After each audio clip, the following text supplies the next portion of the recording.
and sharing your insight as a professor of international law. Now we move on to our next news. Australia will not make any pre-commitments to military involvement in a potential conflict over Taiwan, according to Defense Industry Minister Pat Conroy. Responding to reports that the Pentagon has urged Australian and Japanese defense officials to define their positions on a possible US-China confrontation, Conroy said that Australia doesn't discuss hypotheticals and reaffirmed that Australia prioritizes its sovereignty. The report named Elbridge Colby, the U.S. Under Secretary of Defense for Policy, as a key figure pushing for straight answers from U.S. allies. However, Conroy stressed that Australia's strategic decisions would be made in its own interests and not in advance of potential scenarios. Conroy also raised concerns over China's military expansion, including its buildup of both nuclear and conventional capabilities, and said Australia supports a balanced Indo-Pacific region where no single power dominates. His remarks came as Australia kicked off its largest war-fighting exercise with the United States on Sunday. The Talisman submarine drills involving 30,000 troops from 19 countries began in Sydney Harbour and will cover 6,500 kilometres across Australian territory, from Christmas Island in the Indian Ocean to the Coral Sea. Conroy noted that China's Navy may again monitor the exercise, as it has done in past years, to gather intelligence. Let's listen in. Well, first, I don't disclose confidential discussions, but I make a couple of broad points. One, we don't engage in hypotheticals. We don't discuss hypotheticals. But secondly, the decision to commit Australian troops to a conflict will be made by the government of the day.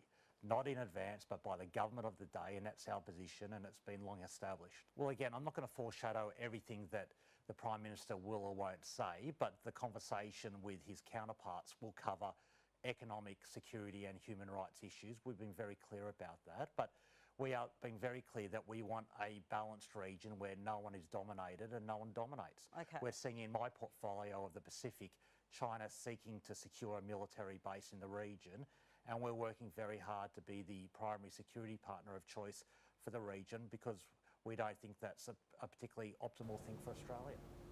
Now we have guests joining us for this discussion, Madhav Nalapat. He's editorial director at the Sunday Guardian. Thank you, Madhav, for joining us today. Good to see you. How do Australia's strategic decisions reflect broader trends among middle powers in Asia regarding sovereignty, alliance commitments, and responses to U.S.?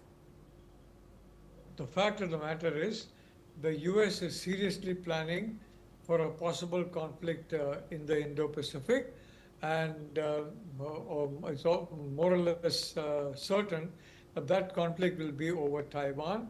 Now, analysts have long been saying that when Xi Jinping nears the end of his third term, he will need a fourth term, not only to remain in power, but frankly, to remain out of the trouble, because the third term has created so much of unrest within the CCP that he is facing a very unpleasant situation there.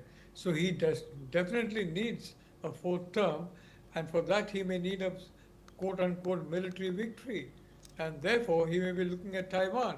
And obviously, the US will have to intervene.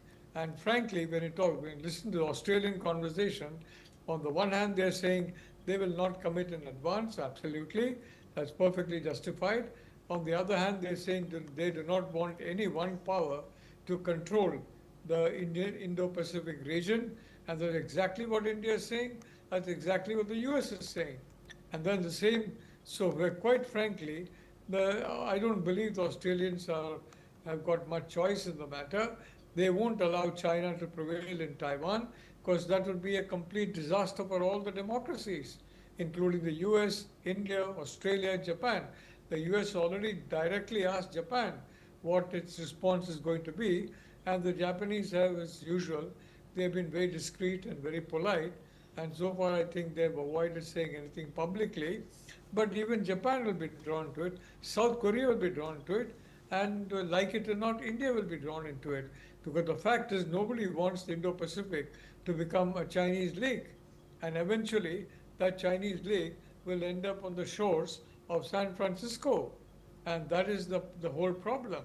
The Chinese expansionism, Chinese aggression is completely unchecked under Xi Jinping. And this kind of policy has fortunately united so many countries in the world. And the Quad, for example, is an example. India, Australia, Japan, and the US. And I can assure you that if there is a conflict, believe me, these countries will intervene, and they will intervene in the side of freedom, human rights, the freedom of navigation, and democracy. So I have no doubt in my mind of Australia. It's a very democratic country. It's a very reliable security partner, not just of the US and Japan, but of India as well.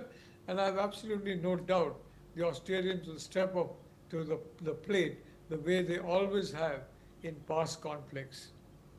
Thank you. Thank you, Madhav Nalapat, for sharing that. You will